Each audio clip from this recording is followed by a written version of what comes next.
Hello everyone, a very good morning and welcome to BYJU'S Exam Prep. Welcome to the daily Hindu News Analysis. So before we begin today's discussion, we have an important announcement. Tomorrow, that is the 26th of September, has been declared as a bandh in Bengaluru on the account of the Kaveri issue. So as a result, we won't be able to conduct the Hindu analysis live at 10 a.m. But don't worry, we will cover the Hindu analysis and we will record the video and upload this by around 12 p.m. tomorrow. So please make a note of this. So let's begin today's discussion by first looking at the topics we are going to discuss today. I have chosen 11 important articles from the newspaper so that you don't have to go back and read the newspaper again. We'll try to cover all these articles comprehensively, but first please take a look at the topics we're going to discuss. We have 3 articles for a detailed discussion and another 8 articles that are more important for your prelims.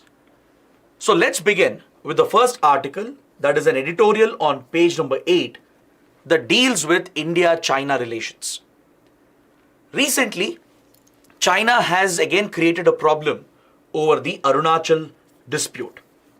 Even though Arunachal Pradesh is an integral part of India, right? India clearly has sovereignty over Arunachal Pradesh, but still, China has repeatedly disputed India's sovereignty and it has even tried provoking India over this sensitive border dispute.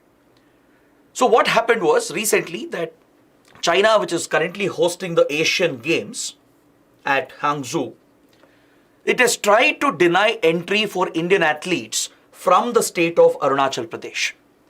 Instead of issuing them regular visas, China issued them stapled visas, which is not acceptable for India.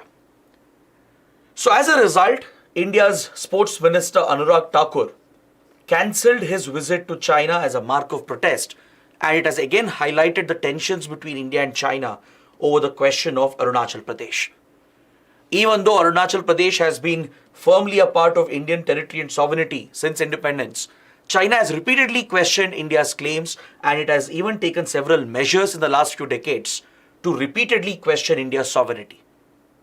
The practice of issuing stapled visas to athletes and officials from Arunachal Pradesh has been one of the practices that China has used to poke at India and provoke India deliberately. This is not the first time this incident is happening. There are many instances in the past, at least since 2008-2009. Since then, China has practiced issuing stapled visas to those who are domiciled in Jammu and Kashmir and also in Arunachal Pradesh. Since China has occupied Indian territory, that is Aksai Chin in Ladakh, which back then was a part of the erstwhile state of J&K. And since it claims Arunachal Pradesh as its own territory, in these two regions, China has deliberately created problems for India when it comes to issuing visas to those who are domiciled from J&K and Arunachal Pradesh. Instead of issuing regular visas to athletes and officials from Jammu and Kashmir and Arunachal Pradesh, China has often resorted to this practice of issuing a stapled visa. Let me just show you the instances. Let's see how many times has China done this in the past. See, from an examination point of view, you don't have to remember these incidents, but having a knowledge that since 2008-2009, China has repeatedly used this practice to question India's sovereignty over Arunachal Pradesh and Ladakh is something that you should keep in mind. As recently as July 2023, just a couple of months ago, an Indian athlete team from Arunachal Pradesh was supposed to participate at the World University Games in Chengdu, and even they were denied regular visas.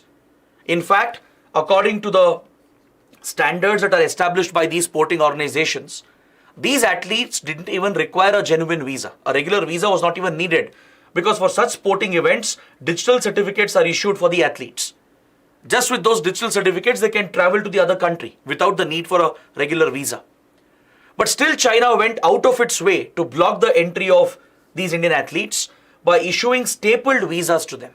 The Chinese embassy in Delhi deliberately issues stapled visas to them, and it will instruct the airlines to not board these athletes if they don't carry the stapled visas with them. So this is China's deliberate act. It's a predetermined, premeditated act to trigger India and keep reminding India that China claims Arunachal Pradesh to itself, that China does not recognize India's sovereignty over Arunachal Pradesh. Even in 2011 and even way back in 2008-2009, there have been such repeated incidents where China has issued stapled visas. In fact, from Jammu and Kashmir, the then Northern Army commander, Lieutenant General B.S. Jaswal, was supposed to visit China on an official visit as part of an official interaction between Indian Army and the Chinese PLA. Even this top army official was given a stapled visa because he was domiciled in Jammu and Kashmir, which according to China is disputed. So China has not just done this with athletes and sporting events, it has even done this with government officials and officials from armed forces as well. So India firmly rejects this practice. So in this context, you should know what exactly is a stapled visa. Why does India object to this issuing of stapled visas from China? The other important point you need to understand is the border dispute itself, the nature of dispute over Arunachal Pradesh and the history behind it. See, a stapled visa is not your regular visa. If you guys have ever applied for, let's say, a visa from US or European Union, or Schengen visa from EU, or a Chinese visa, you would have submitted your passport to the concerned authorities, right? The concerned embassies in India, they would be handling your visa application. And once they approve your visa application, they will stamp or they will attach the passport with the country's visa, right? A sticker is printed out, a high security sticker, which is issued by the concerned authorities, and they will stamp it onto your passport. This is a regular visa. But what China has been doing is that when people from Arunachal Pradesh or from J&K, when they apply for a Chinese visa, instead of stamping their visa on the passport, it is stapling them. It is just attaching a piece of paper by a pin or a staple on the outside of the passport. Basically, this visa can be torn off by the Chinese immigration authorities. Now, this might seem like a very small issue on the face of it, but there is a symbolic meaning behind it. The symbolic meaning is that China is basically telling people from Arunachal Pradesh and Ladakh that you people don't need a visa to visit China because China is your country, not India. That is the message that China is sending out. In a way, it is directly challenging India's sovereignty over Ladakh and Arunachal Pradesh by issuing stapled visas. If a foreigner has to enter a country, ensuring that they have a visa is mandatory. But China is saying that you don't need visas. If people from Arunachal or Ladakh are trying to enter China, be it for tourism, be it for a sporting event, be it for an official government event, China is telling them that you don't need a regular visa. That's why we're not stamping the visa on your passport. Instead, we are stapling it. We are writing it on a piece of paper, in an unstamped piece of paper, and stapling it on the outside of the passport, which can be detached or torn off by our immigration authorities when you land. It basically means that you people are coming from a region which is China's territory, which is occupied by India. That is China's interpretation. So this is the reason why India rejects the practice of issuing stapled visas from China. India does not allow those athletes and those officials who are given stapled visas to travel to China as well. Because in a way, you're allowing the recognition of these Chinese claims. That is why India prevents their travel as well. We even suspend such visits. And if required, we even call off such events. We don't participate in such events. Previously, when an athlete team was prevented, right, when they were given stapled visas, India quit the event itself. We didn't participate in the event at all. But this time it's the Asian Games. But due to this practice, these athletes have not been able to go to China, and even the sports minister has boycotted the visit as a mark of protest. So please understand the diplomatic significance of this event. On the face of it, it may not look like a big issue, but China is sending out a symbolic message to India by issuing these stapled visas. It is repeatedly poking India that these territories, Arunachal Pradesh and Ladakh, right? They are not India's territory. That is what China seems to be telling India. That is why India rejects this practice and we strongly protest against these acts of China. Is that clear? Now, let's see why China is so interested in Arunachal Pradesh. Let's specifically focus on the Arunachal issue and let's understand why China is so obsessed with Arunachal Pradesh. This is not a new obsession. In fact, this dispute, right, has existed for many decades. The PRC, the People's Republic of China, after it was formed, right, in 1948-49 is when the PRC came into existence after the Chinese Civil War. Since then, PRC has been an aggressive expansionist power. It has constantly tried to annex territories and expand its territory. That's what explains the Chinese annexation of Tibet in 1950. It went on to annex many other territories, including parts of Xinjiang, right? Some parts from Mongolia, some parts from Vietnam. So all across the region, China has expanded its territory through such violent annexation. With India as well, China kept its eyes primarily on Aksai Chin in the Ladakh sector. That is in the western sector of the border, right, as China became India's neighbor with the annexation of Tibet, right? Or else China wouldn't share these boundaries with India. If not for the annexation of Tibet in 1950, China wouldn't be sharing the Himalayan border with India. Now that China had annexed Tibet in 1950, overnight it became a neighbor of India and immediately we started seeing tensions and differences between the perception of the border on both the sides. China's primary interest was in Aksai Chin, that is located over here in the erstwhile state of Jammu and Kashmir, now a part of the Union Territory of Ladakh. For China, the obsession with Aksai Chin was its strategic location.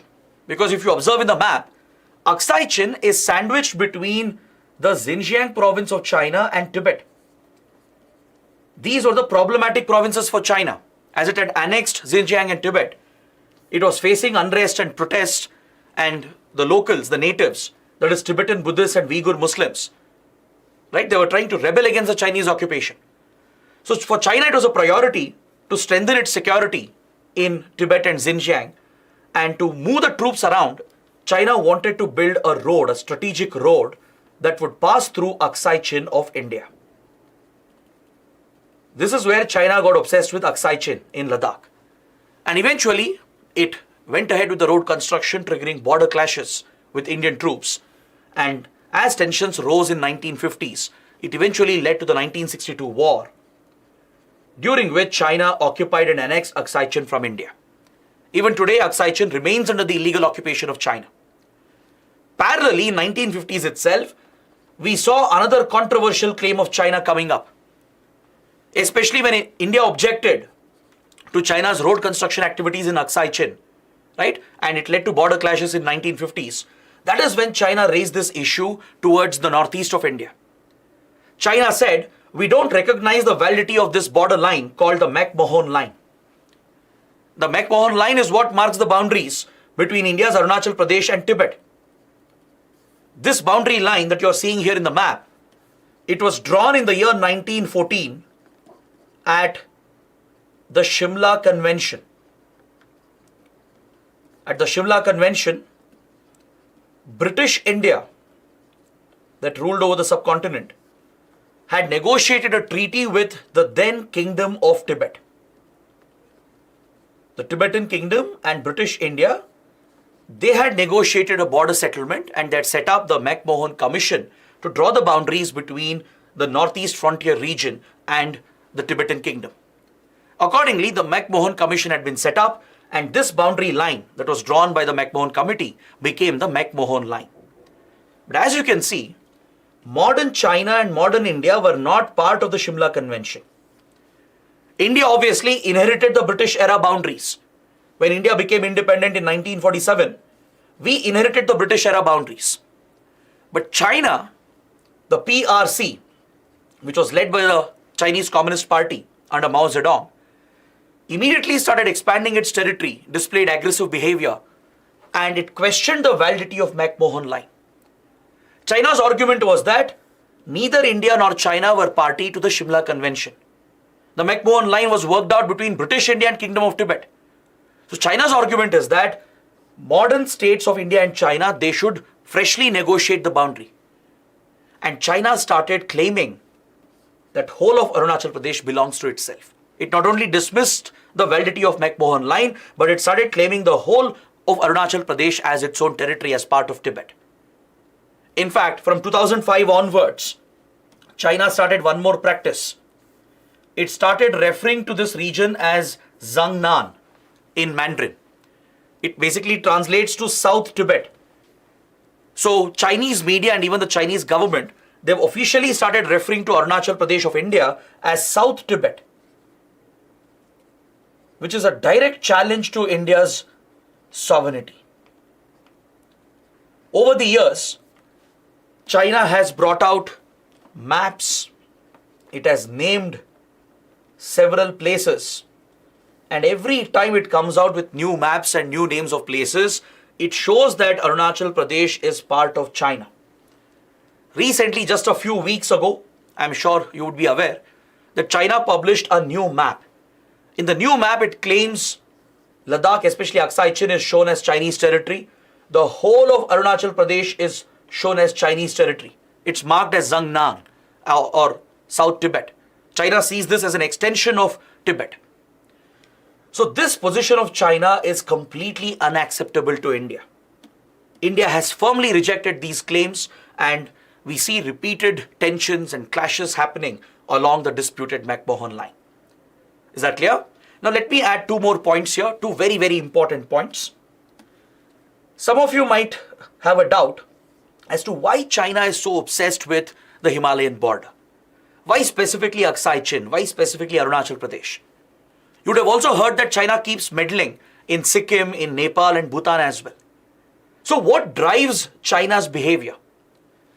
To understand this, you need to look at the five-finger policy that was brought out by Mao Zedong. Mao Zedong was the founder of the Maoist movement, which is a violent left-wing extremist movement, right? It was under Mao Zedong, the Chinese Communist Party won the civil war, the Chinese Civil War in 1930s and 1940s. And that is how they established, the Communist Party established the PRC, the People's Republic of China, the modern Chinese state. So Mao Zedong, as the then Chinese leader, he believed that China's territory should be expanded. He believed that China's ancient glory has to be restored. China's dominance has to be restored. So China inherently was an aggressive, violent power, drawing its ideology from Maoist influence, which is a left-wing extremist ideology, where violence is inherent to the ideology. So as Mao Zedong promoted the expansionism of China's territory and occupied and annexed foreign territories and breached the sovereignty of other countries, China's priority was Tibet. And once Tibet was annexed in 1950, Mao Zedong came out with a strategy, a military and a diplomatic strategy. And he said that if China has to maintain firm control over Tibet, then China has to implement the five-finger policy. According to the five-finger policy of Mao Zedong, if Tibet is like the palm of your hand, then there are five extensions to Tibet, five fingers to Tibet. For example, if you imagine Tibet to be the palm of your hand, right? According to Mao Zedong, Tibet has five extensions, five fingers. These five fingers are nothing but Ladakh, Nepal, Sikkim, Bhutan, and Arunachal Pradesh. So Mao Zedong's strategy, military and diplomatic strategy, was to constantly meddle, interfere and destabilize the five fingers of Tibet. So if China manages to destabilize the five extensions of Tibet, then China will have firm control over Tibet. It will have firm control over Tibet, as long as the 5 extensions of Tibet are destabilized through constant interference and meddling. This is what explains China's aggressive behavior in Ladakh, in Nepal, in Sikkim, in Bhutan, and of course in Arunachal Pradesh. And in Arunachal Pradesh, China has always kept its eyes on Tawang. Tawang occupies a strategic location near the McMahon line. Tawang provides a gateway to the northeast region, and it serves an important military and strategic purpose. China has believed that access and control over Tawang is crucial to access the hilly areas towards northeast and Arunachal Pradesh. The Sela Valley ranges especially, which is strategically vital for India, right, which is under Indian control. This is where China wants to establish its own dominance. It has always put a lot of pressure at the Tawang region. Tawang is also home to a very important Buddhist monastery, the Gelugpa Buddhist monastery, which plays an important role in Tibetan Buddhist politics. Since Tibetan refugees are hosted in India, China looks at them as anti-national elements, and China wants to keep a close eye on Tibetan activities. Because Tibetan Buddhists, even today, they are leading a liberation movement. They even have a parallel government in exile, which has a seat at Dharamshala in Himachal Pradesh. India has allowed a parallel Tibetan government to function. So China has always rejected the claims of Tibetan Buddhists. It has tried to keep a check on Tibetan activities, and Gelugpa Buddhist monastery is of great significance to China. Chinese intelligence agencies, they keep a watch on these activities at important monasteries. So due to strategic military reasons and also political reasons, China has always been interested in Tawang, and this also explains China's obsession with the entire Arunachal region. Right? Whenever Indian leaders visit Tawang, or even when they visit Arunachal Pradesh, China raises an objection. Right? So this is rejected by India. India firmly takes a stand against these acts of China. We reject them as they directly threaten and violate India's sovereignty. So it's in this context that the latest development of issuing stapled visas to Indian athletes from Arunachal Pradesh becomes very important for the exam. Is that clear? So now, let's see what the editorial is saying. What is the analysis of the editorial? The editorial is also taking a similar stand. The editorial says that this practice of China misusing sporting events for political, geopolitical purposes, it's not new. China has been doing this from a long time. Usually sporting events are not supposed to be politicized, but China has made this a habit. Since 2008-2009, it has repeatedly misused political events and even sporting events and added a geopolitical angle to them. When foreign guests are coming into the country, China deliberately misuses those issues, not just with India, but even with other neighboring countries as well. Last year, I'll give you one more example. China was hosting the Winter Olympics, and China deliberately chose a PLA army commander who led the Chinese army unit at Galwan Valley clashes, where almost 20 Indian soldiers were martyred. This soldier was chosen as the torch bearer for the Winter Olympics that was hosted by China last year. It was again a deliberate move to provoke India, right? So this is not the first time that China is using sporting events and political events to give it a geopolitical angle. So it clearly points out that the border tensions are not resolved. The tensions remain high between the two sides. And it's a reminder of the current distrust in the relationship. It shows that the communication channels have failed. The diplomacy is not working between the two countries ever since the Ladakh crisis broke out in 2020. Over the last 3 years, relations have been completely disrupted between India and China because of the Ladakh border clashes that was triggered by China. So unless and until normalcy is restored along the line of actual control, and unless and until we achieve disengagement, de-escalation from all the flashpoints in the Ladakh sector, this situation is likely to continue for many more months. This status where there are heightened tensions between India and China is likely to continue unless and until the standing border dispute in Ladakh is resolved.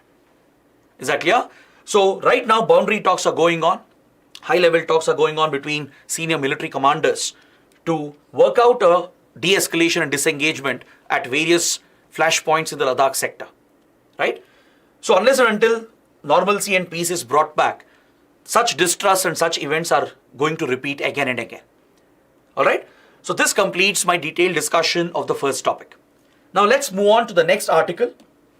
On page number 9, we have a column that refers to the Women's Reservation Bill that has been recently passed by the Parliament. In a historic development, the Constitution 128th Amendment Bill that seeks to provide 33% reservation to women in Lok Sabha elections and in state assembly elections has been passed by the Parliament. Right? It awaits presidential assent, and very soon it will become an act which will try to bring into force 33% reservation for women both in the Parliament and at state assemblies. Now, to implement this, to roll out the 33% reservation, there is one major challenge. There is one major logistical hurdle. The challenge is that to implement the reservation, to identify which constituencies will be reserved for women candidates only, right? The delimitation exercise becomes critical. Without a fresh delimitation exercise, it won't be possible to identify the constituencies which are going to be reserved for women candidates. So this puts the spotlight on the topic of delimitation. What is delimitation? How this could create a challenge in implementing 33% women's reservation, and what are the concerns surrounding the upcoming delimitation exercise? This is something we should understand. The 128th Constitution Amendment Bill, it says that it will introduce Article 334A, under which to provide for 33% reservation at the assemblies and also at the Lok Sabha, a fresh delimitation would become necessary. The seats to be reserved will be on the basis of the delimitation of constituencies. That is what the amendment bill also says. So in this context, you should have a clear idea as to what is delimitation. Delimitation, according to the Election Commission of India, is the process of redrawing the boundaries, the territorial boundaries or the limits of constituencies. Identifying the exact geographical boundaries of different constituencies in the country is the process of delimitation. It's done through an exercise called delimitation. For this purpose, a delimitation commission is set up through a delimitation act that is enacted by the Parliament. In India, till date, 4 such acts have been passed and 4 such delimitation commissions have been set up. One was in 1952 to facilitate the initial elections. Second was in 1963. Third was in 1973 based on the census data of 1971. And the 4th delimitation was in 2002 after the census of 2001. See, this delimitation exercise is directly linked with the census exercise. They both go hand in hand. So providing for reservation for women candidates, reserving 33% of the constituencies for women, this process is also dependent not just on the delimitation exercise itself, but also on the census. Because the act of redrawing the boundaries, fixing the limits of constituencies, is dependent on census data. Census data gives us the population figures, the population of the country at state level and also at the constituency level. Depending on the population, accordingly, constituencies are reorganized by the Delimitation Commission. Because the Constitution of India says that in a representative democracy, representation should be proportional to the population of a constituency. The whole idea here is to ensure that each constituency roughly has the same population as much as possible. As much as practically possible, in every constituency, the constituency should be divided in such a way that in every constituency, each MP will be representing roughly the same population, approximately the same population. This truly fulfills the goal of representative democracy, which is a core part of the Indian Constitution. Right? So in the delimitation exercise, the delimitation commission which is set up, it focuses on the census data, the latest available census data. And as you know, census in India is a decennial exercise conducted once in a decade. Census has traditionally been a decennial exercise, right? Conducted once in every 10 years. So based on the latest census figures, the delimitation is carried out. But however, in 1970s, through the 42nd Amendment Act, delimitation was frozen in order to provide for population stabilization in the country. To control population growth and achieve population stabilization and achieve an ideal fertility rate or total fertility rate, right? Delimitation was frozen through the 42nd Amendment Act. Accordingly, Article 81 of the Constitution was amended as well, which deals with delimitation of constituencies, and temporarily delimitation was put on hold.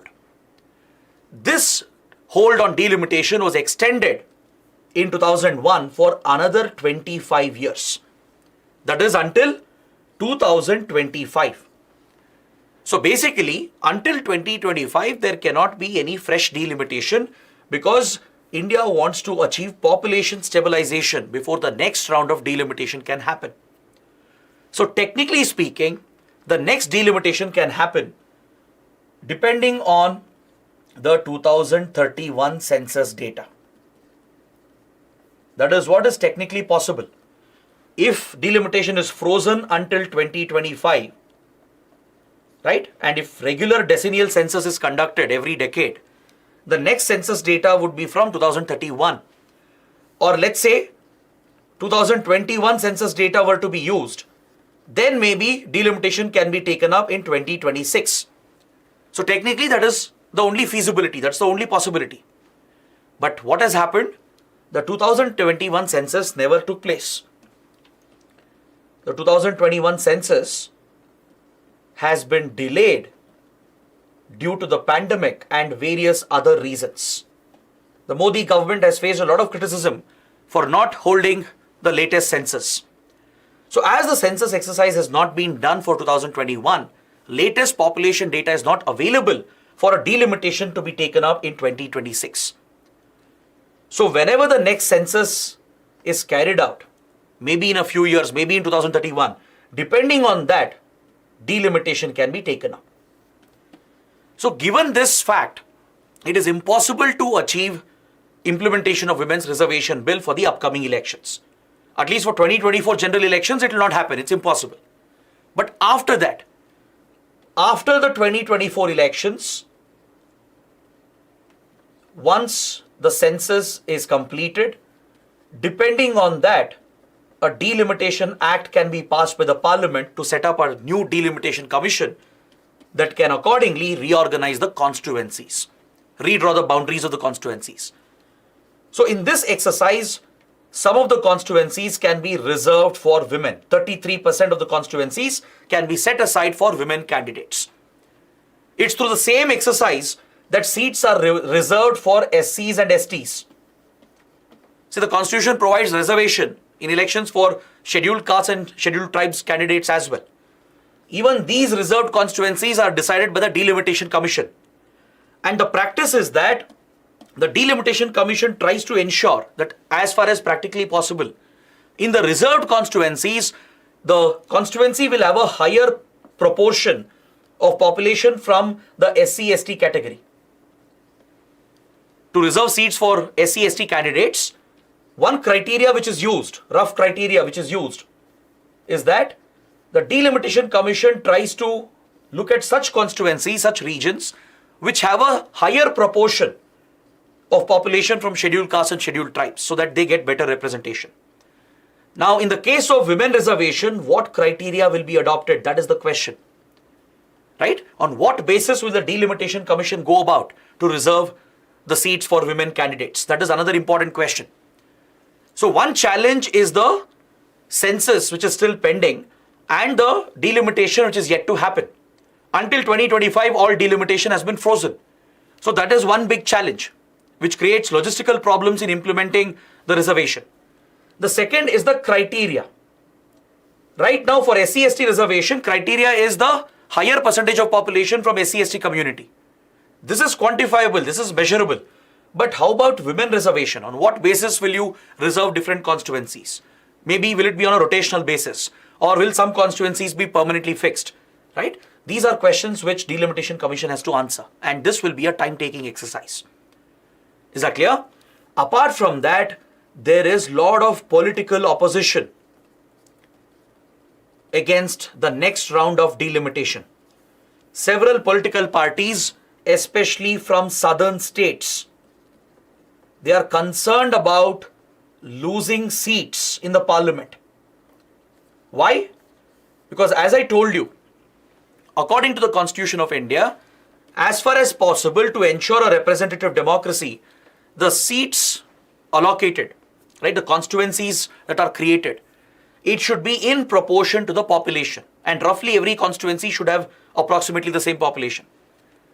So population plays a big role in the number of seats that will be assigned to a particular state. Now the problem is, in India, there is a big divide in population growth. Some states have done very well in controlling their population growth, especially southern states like Tamil Nadu, Karnataka, Kerala and others. They have done very well because of better governance, better socio-welfare programs.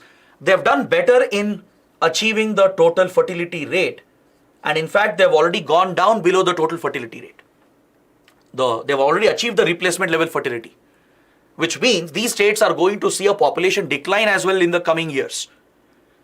So as a result, the number of seats assigned to these states might go down in the parliament. But other states like UP, Bihar, Rajasthan and many other states which have remained relatively backward, which have failed in controlling their population growth, largely due to poor governance and poor socio-economic reforms, those states will benefit because due to higher population, they will get more seats in the parliament. They are going to get more constituencies, and thus more MPs will represent the state in the parliament, giving them more political power at the center. Right? It could create a bigger divide between the northern states and southern states, and this is already a major political issue. So any fresh delimitation exercise will bring up these concerns. Alright? So all these challenges lie ahead for the implementation of Women's Reservation Bill. It might take a few years, but yes, the government will find a way out. But it requires consultation with all the stakeholders. There should be respect towards federalism. There should be respect towards the federal feature of the Constitution, to take all the states on board, to take all the parties on board, right? So that is something we need to see. And only then women's reservation will become a reality. All right, so these are the challenges that lie ahead to implement the reservation as far as elections are concerned. Now moving on to the third article. On page number 10, the Hindu carries an important column related to the Fukushima disaster, which occurred in 2011. Recently, there has been a development regarding this nuclear disaster, and it has become a very controversial topic. The topic is very important for environment ecology, even science and technology and disaster management. So let's understand what this development is all about. First, you should know what is the Fukushima disaster that occurred in 2011. See, Fukushima is a place in Japan. Alright, Fukushima Daiichi, it's a place in coastal Japan, located over here. And as you know, Japan is very prone to disasters. It's highly prone to various disasters such as earthquakes, tsunamis, typhoons, and even volcanic eruptions. Japan sits on the Pacific Ring of Fire, which is one of the most active tectonic zones in the world. And this makes Japan very vulnerable to witness multiple and massive earthquakes that could trigger tsunamis, or even witness volcanic eruptions, underwater landslides. And also, this part of the Pacific it's a breeding ground for cyclonic activity. So high intensity typhoons form here and they strike Japan with devastating force. So since Japan is highly prone to disasters, critical infrastructure is always under risk, especially nuclear power plants. Japan had previously invested heavily in nuclear power. A large percentage of Japan's electricity was coming through nuclear sources because nuclear energy was largely seen as clean and sufficiently environment friendly as well. So Japan had made a lot of investments in nuclear plants, and at Fukushima Daiichi, Japan had a major nuclear power plant. To ensure the safety and security of these power plants, countries follow the standards laid down by IAEA. You have an international organization that regulates safety and security standards in the nuclear sector, which is the International Atomic Energy Agency, or IAEA. It reports to UN General Assembly and UN Security Council. It's headquartered in Vienna, in Austria. It's not part of the UN, it's not exactly a UN body itself, but it does report to UN General Assembly and UN Security Council on whether countries are following the safety security standards when it comes to nuclear plants. As you know, any accident in a nuclear plant can be devastating, right? It can cause radioactive leakage, it can pollute the environment, pollute the soil, water, groundwater table, the atmosphere, and it could continue to harm people and the environment for decades together. Because any radioactive leakage will remain in the environment, because the half-life of radioactive elements is very large. They decay very, very slowly. They remain in the environment for a long time if they are released or leaked into the environment. So at nuclear plants, there is always a risk of such accidents happening. So IAEA imposes few safety security standards which have to be followed. At Fukushima Daiichi power plant, Japan had followed most of these measures. In 2011, what happened was, there was a massive underwater earthquake in the Pacific. This massive underwater earthquake, which was of a magnitude of 9 plus, triggered a huge tsunami wave, which was almost 14 to 15 feet high. This mega wave, tsunami wave, crashed into the coastline of Japan and caused significant damage to the Fukushima power plant. See, at the Fukushima power plant, as per IAEA standards, there was a backup system. As soon as the earthquake happened, the earthquake was detected, and immediately the plant shut down the reactors. This is an automatic system. IAEA recommends that in case of earthquakes, nuclear reactors have to be shut down automatically. This safety feature had been built into this power plant. So as soon as the earthquake was detected, Fukushima reactors were shut down, automatically shut down. But the cooling of a nuclear plant has to continue. Even though nuclear reactor is shut, the temperatures will remain extremely high and constant cooling of the reactor is necessary, which means electricity supply has to be maintained to supply and move the coolant around. Now, since the plant had been shut, it had switched to backup generators, diesel generators for safety. But the tsunami wave which came later, a few minutes later, it destroyed the power backup. It destroyed the diesel generators, thus taking off the power supply, the backup power supply as well. And this disrupted the cooling. The supply of the coolant was completely disrupted, which eventually led to the meltdown of the nuclear reactor. There was a meltdown of the core, causing radioactive leakage into the nearby environment. It became one of the biggest nuclear disasters of recent times. Is that clear? So the soil, the water and the air around Fukushima was contaminated with radioactive contamination. The region was cut off. The plant was later brought under control, and since then Japan has been trying to deal with this tragedy. Many people were injured and affected as well. Now, after so many years, Japan has tried to treat all the wastewater which is contaminated with radioactive material, and recently it has announced that it is going to release this water into the sea. Japan has said it does not have place to hold the water forever. A lot of sea water which was previously used for cooling purposes and the contaminated water had been segregated by Japan as part of the disaster management response. Because if this wasn't done, the radioactive material would remain, it would mix with other waters, other water supplies, and it would cause long-term cancer. It would have long-term health effect and as well as a long-term environmental impact, especially on the fish, on marine organisms. And as you know, Asian cuisine, particularly Japanese cuisine, and even Chinese and South Korean cuisine, is very rich in seafood. Seafood is a primary part of, a staple part of the diet in this region. So due to the risk of contamination, the environmental damage, right, the water which was contaminated was segregated as much as possible. And now Japan plans to release it back into the sea after treating this water. Japan has used advanced technology to treat the water to remove the radioactive contaminants. Now Japan is saying the water is safe. This wastewater from 2011, it is safe and it can be released back into the sea. But this decision of Japan has triggered a major controversy. Environmental groups are opposing it. Even local Japanese people are opposing it. And especially China and South Korea, the immediate neighbors. They are worried about a bigger contamination, especially of the fish.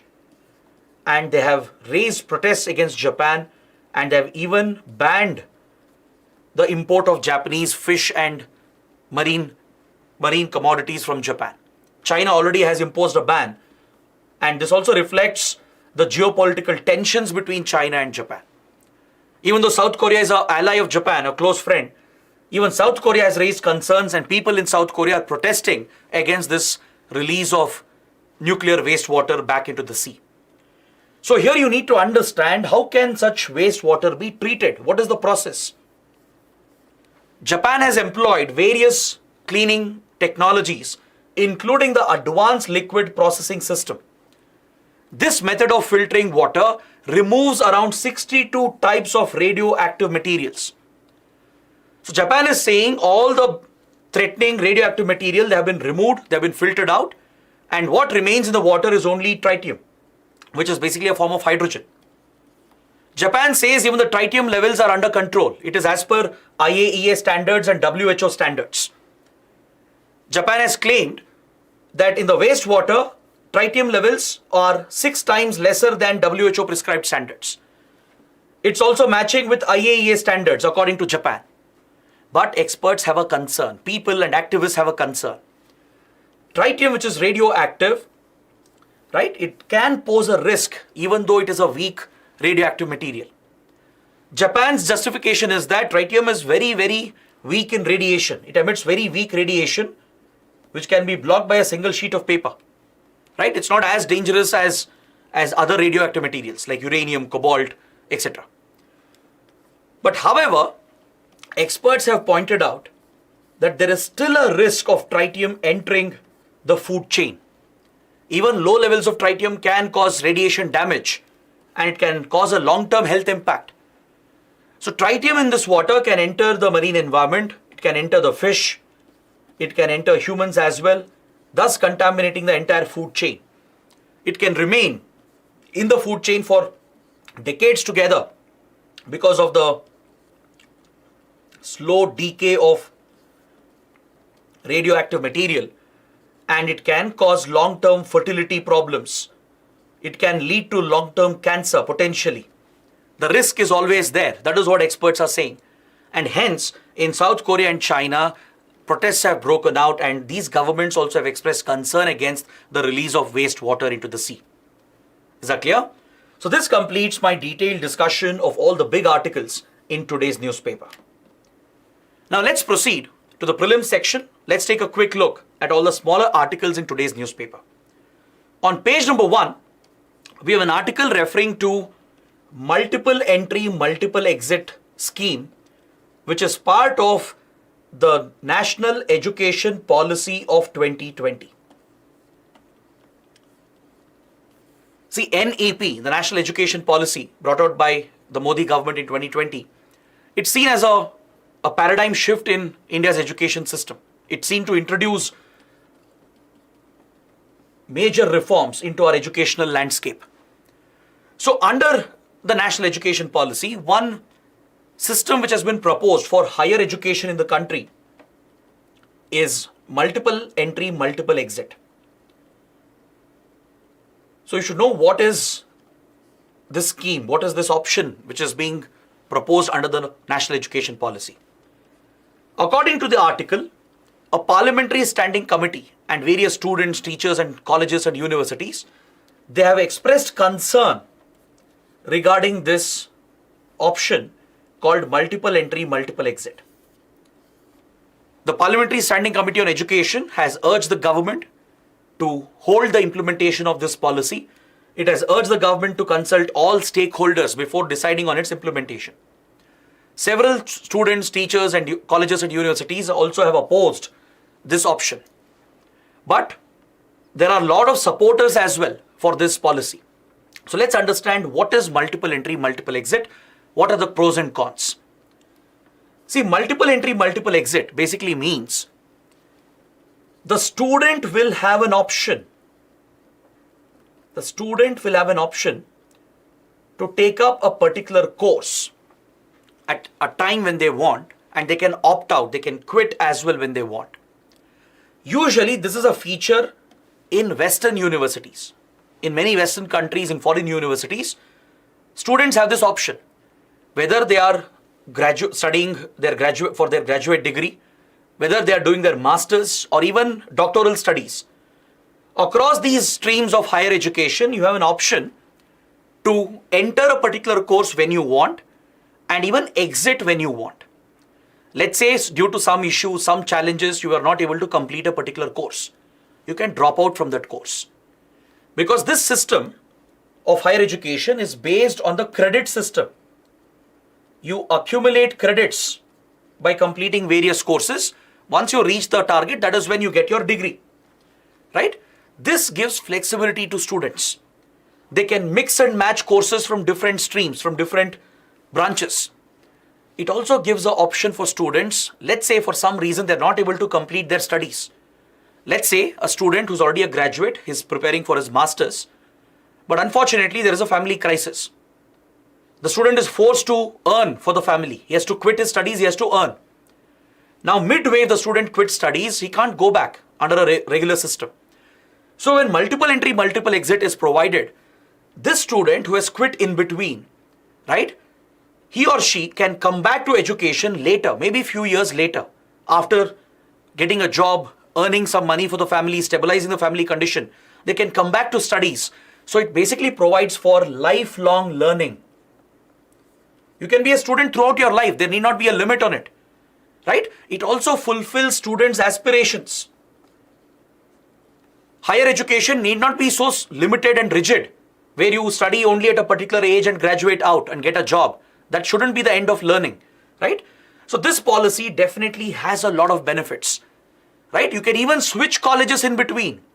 Let's say you've taken up a course in one college, you can exit, transfer your credit to another college, another university and continue your education. Even this option is available. Let's say a student has to shift to a new location due to family circumstances. The student can quit the course in that university, transfer the credits into a new university and continue his education there. These are the various advantages of multiple entry, multiple exit policy. It's already a big feature in Western universities, right? So India also wants to implement this in higher education, and this has been proposed as part of the national education policy. But however, in a country like India, there are certain drawbacks. One major concern is that logistically this might be challenging to implement. There might be problems in implementation. Since colleges will not know how many students will join, how many students will exit in between, this might end up affecting the student to teacher ratio. In a highly populated country like India, it's already difficult to maintain a low student to teacher ratio, right? Single teachers are teaching hundreds of students already. This affects the quality of education being imparted. So when universities and colleges are not clear as to how many students are joining, how many can quit in between, it's very fluid. It becomes difficult for them to maintain the ideal student-teacher ratio, which further could impact learning and outcomes as well. The other concern here is that the credit transfer system. Right now, the government has said that a digital platform will be created, an online portal will be created where the student credits will be digitally recorded. So you can port your credits, just like you port your mobile number from one service provider to another, you can port your credits from one college to another, one university to another. And you can choose when you want to study, where you want to study, which course, you can mix and match. It gives you a lot of flexibility, but problem is in implementation. Can this credit transfer scheme work effectively? Right? Can the required infrastructure be created for that? And how will we implement this at the ground level? Will it lead to problems in quality of higher education in India? Because of all these concerns, there is opposition on the ground against the MEME policy, the MEME policy. So several universities, colleges, students, experts, they've all expressed concern, and even the Parliamentary Standing Committee has taken the same stand. It has asked the government to re-examine this and hold a discussion with all the stakeholders. Next, on page number 6, we have an article related to ancient history and as well as art and culture. In Telangana, there is a Buddhist heritage park which the government has built called the Buddhavanam project. It is the largest Buddhist heritage site in Southeast Asia. It's the largest Buddhist heritage park. It's a theme park built in Southeast Asia. Alright, this project, the Buddhavanam project, it has come up at Nagarjuna Sagar, near the Nagarjuna Sagar Dam, on the banks of the Krishna River. Please make a note. Alright, you can see a part of the Buddhavanam project. You can see a stupa, a Buddhist stupa here. This is one of the key components of this heritage theme park. Around this, there are many other important historical sites, right, which were Buddhist sites in historical India, in ancient India. Now, a team of experts from the Buddhavanam project from India, they have visited the Matale rock cut caves in Sri Lanka. The Matale rock cut caves, which is present on the Colombo Kandy route in Sri Lanka, it's known for its Buddhist sites. There are many important Buddhist sites in Sri Lanka. Sri Lanka is a Buddhist majority country. In Matale, you have these rock cut caves, which are very similar to the caves, natural caves present near the Buddhavanam project in India. Near the river Krishna, right, where the theme park has come up, there are few natural caves as well, where Buddhist inscriptions and Buddhist artifacts have been found, which links India with Sri Lanka. It's a Buddhist link, a Buddhist heritage link between the two countries. Even today in our diplomacy, India, Sri Lanka, they do leverage the Buddhist link and heritage to further relations between the two peoples. Now, the Matale rock cut caves in Sri Lanka is of great significance in Buddhism because the teachings of Lord Buddha, called as Tripitaka, which includes three major teachings, Sutra, Vinaya, Abhidhamma Pitakas.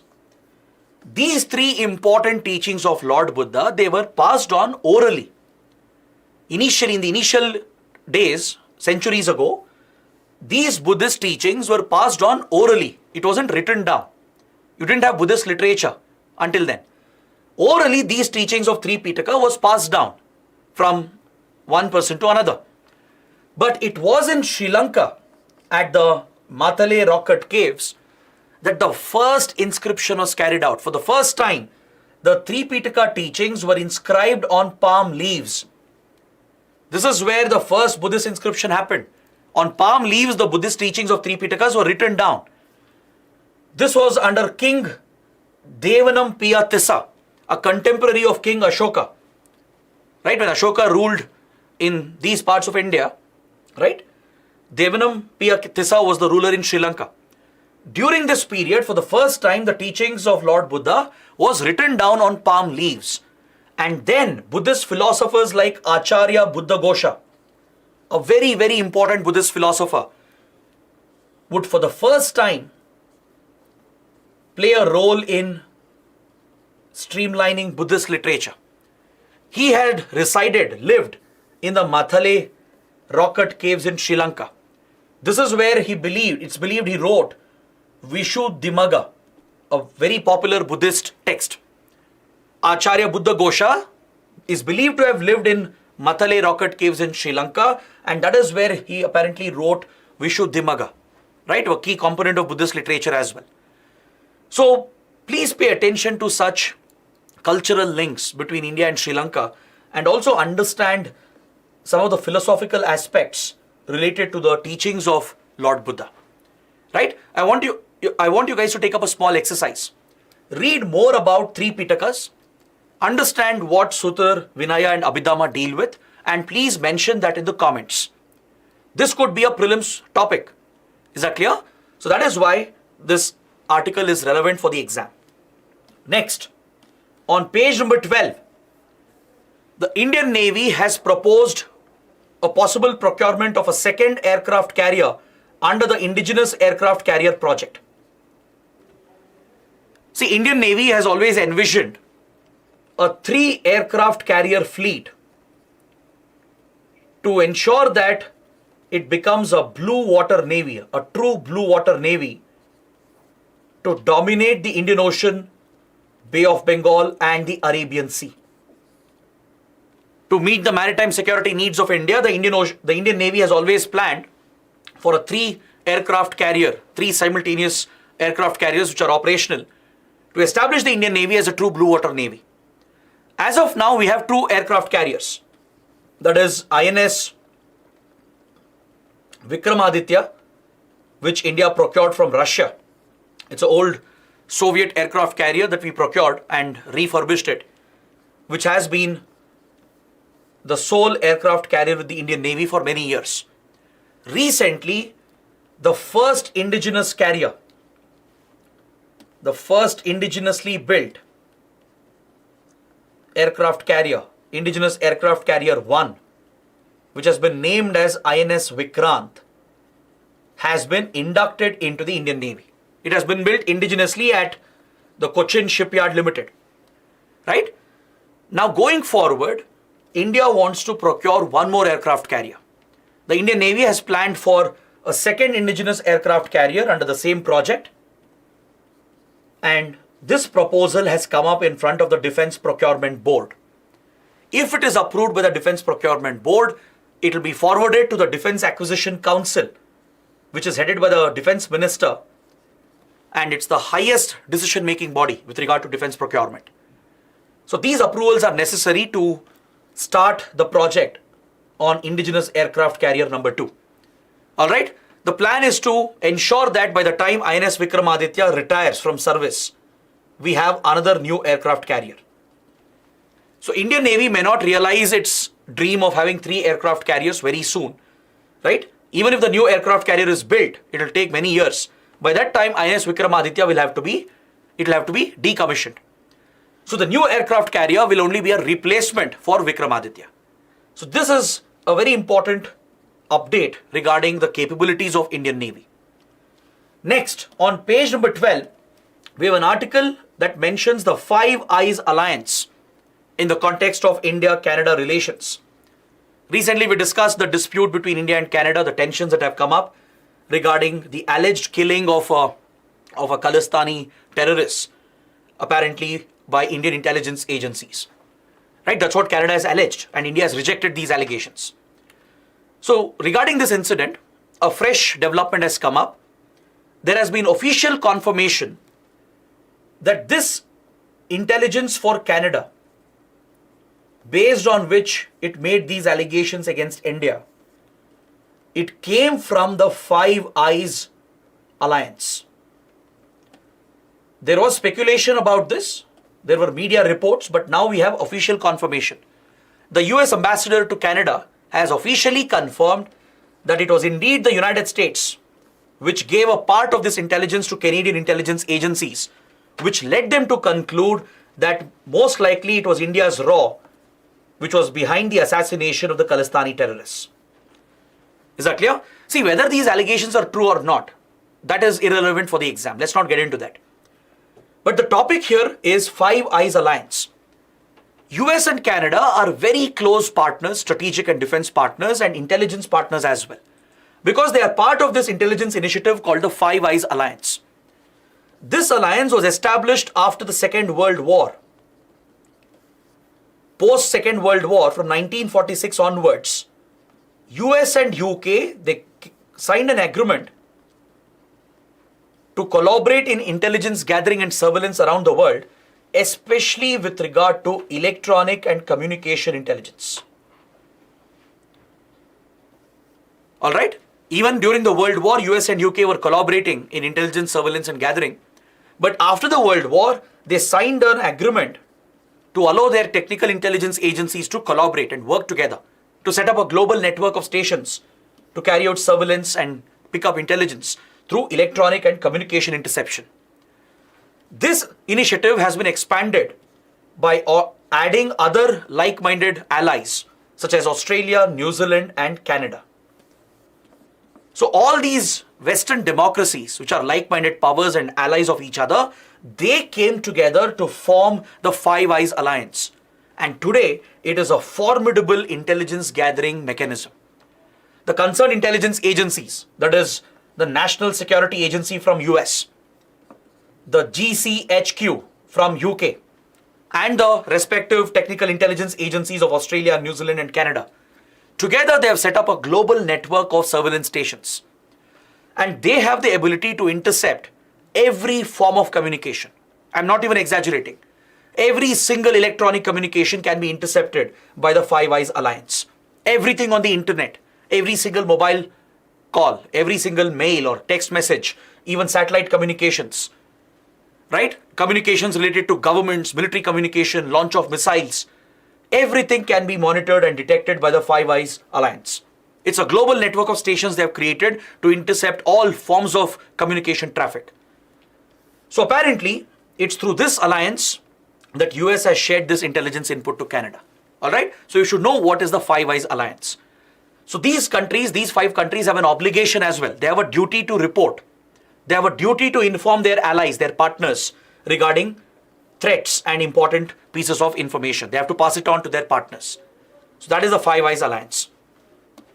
Next, on page 14, there is a mention of a vaccination program in UP, and it mentions the Universal Immunization Program. I feel this topic is also important for your prelims. The Universal Immunization Program. This program was launched in 1985 after renaming and restructuring the older immunization program of 1978. So since it was launched in 1985, this has become the backbone of India's healthcare sector. It focuses on administering 12 types of vaccines to pregnant women and children, infants, mainly to tackle infant mortality and child mortality. Children under the age of 5 years are the prime focus here because around 12 diseases are preventable through vaccines, and these vaccines are administered on a priority. The focus are newborn infants and pregnant women to ensure that we bring down our infant and child mortality rates. So please make a note of the 12 vaccines which are administered.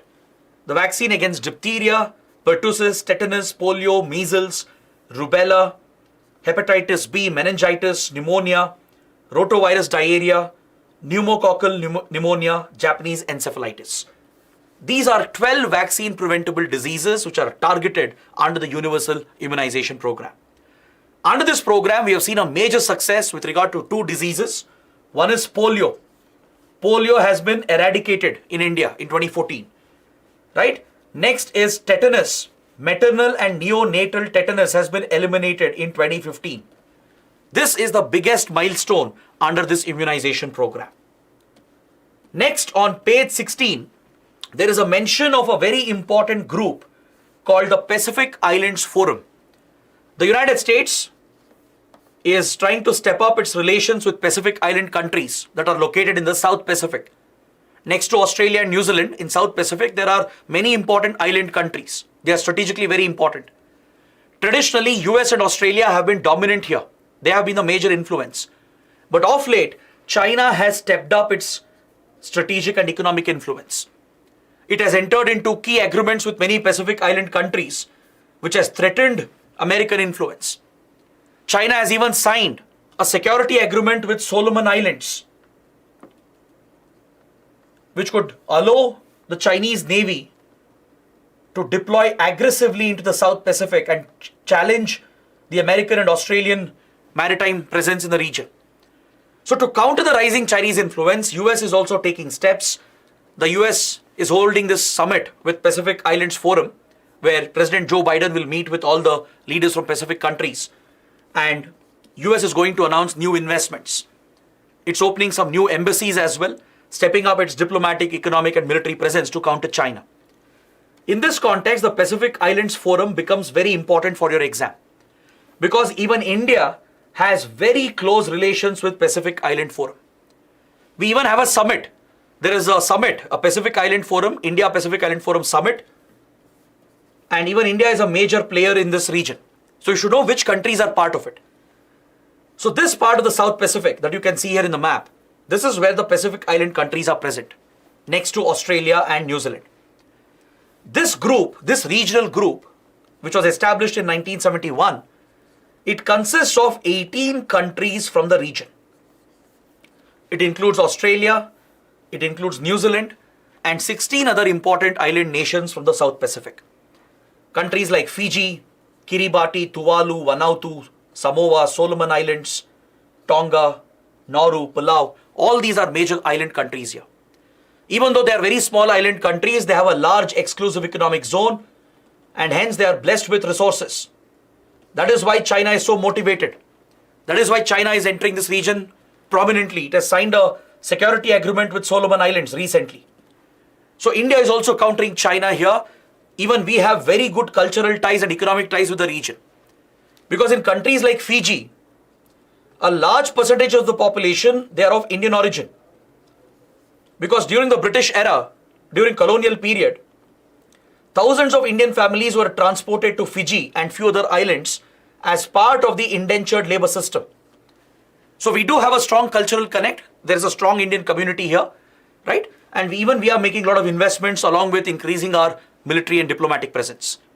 So please know about this important grouping, the Pacific Islands Forum. Next article regarding the Nagorno-Karabakh conflict. There is a major update. We have studied the Nagorno-Karabakh conflict in previous sessions as well. It's a conflict between Armenia and Azerbaijan, dating back to the Soviet era. After Soviet Union collapsed, Azerbaijan got control of this region called Nagorno-Karabakh. And this region is home to ethnic Armenians. Majority Armenians are Christians, whereas Azerbaijan is a Muslim country. So there has been a communal angle here. Even though Nagorno-Karabakh is recognized internationally as part of Azerbaijan, Armenia has always claimed Nagorno-Karabakh. It has allegedly supported the ethnic Armenians to wage a separatist war against Azerbaijan, leading to a conflict here. In 1980s, 1990s, a war had been fought between Armenia and Azerbaijan over this conflict, over this disputed area. Recently in 2020, fresh clashes had broken out over this conflict again.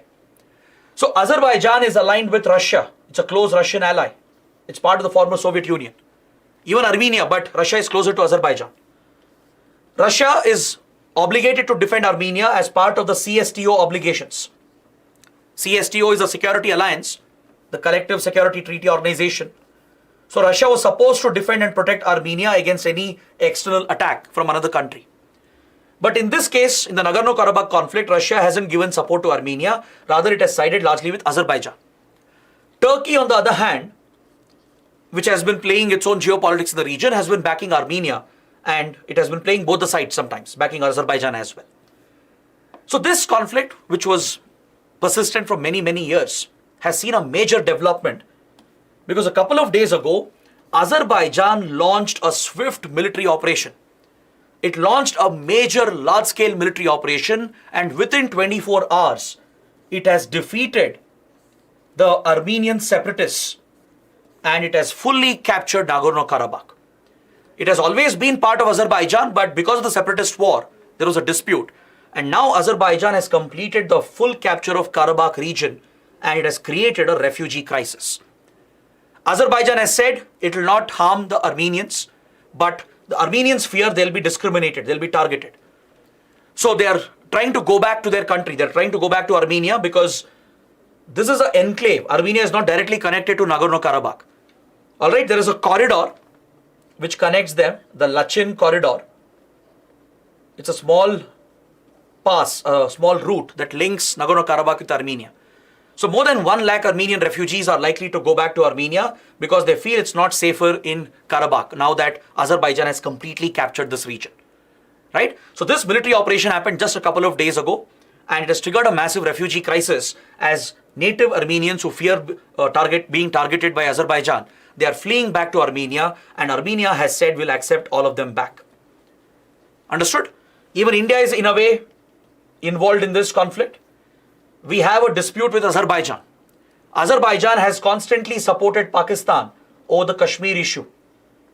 Whenever Pakistan brings up Kashmir issue at UN or Organization of Islamic Cooperation, Azerbaijan has backed Pakistan and India has taken offense to it. We have supplied weapons to Armenia. Apparently as a counter, India has supplied advanced weaponry to Armenia and very close defense relations have developed with Armenia. So that is why these basic developments and events become important. Coming to the last article for today, it's from Science and Technology. NASA's Osiris-Rex spacecraft has returned with a major sample from the Bennu asteroid. This NASA mission was launched in 2016, 7 years ago. The mission was to reach Bennu asteroid and collect samples and bring the samples back to Earth for further studies. Until now, the only country which has brought back asteroid samples has been Japan. Japan had two asteroid missions, through which Japanese Space Agency, JAXA, had managed to bring back very small quantities of asteroid samples. Just a teaspoon size of samples was brought back. These asteroid samples can help us unravel the mysteries of the universe, understand the chemical composition, and find answers to the very origin of the universe, going all the way till the Big Bang. Right? So NASA now has become the second space agency. The US has become the second country to bring an asteroid sample after Japan. And this time it's a very big sample, around 250 grams of this sample from Bennu asteroid has been collected. And this spacecraft has traveled literally billions of kilometers, and now it's come back to Earth. It landed safely at the Utah Desert in US, and now this sample will aid further scientific studies and research. These are some basic points you should be aware of regarding this development. So this completes my detailed discussion of today's newspaper. Please take up these practice questions, write your answers and post them in the answer writing portal. Also, don't forget, head to our Telegram channel because we have a quiz on these topics. It will help you revise these articles again. I hope you guys have liked the session. Do let me know how it went. Don't forget to like the video, share your comments, and do subscribe to the channel. So that is it from my side. And tomorrow, because of Bengaluru Bandh, we won't be bringing CNA live at 10 a.m. Instead, we'll record it, upload it by 12 p.m. Please remember that. So that's it. So see you tomorrow. Till then, take care.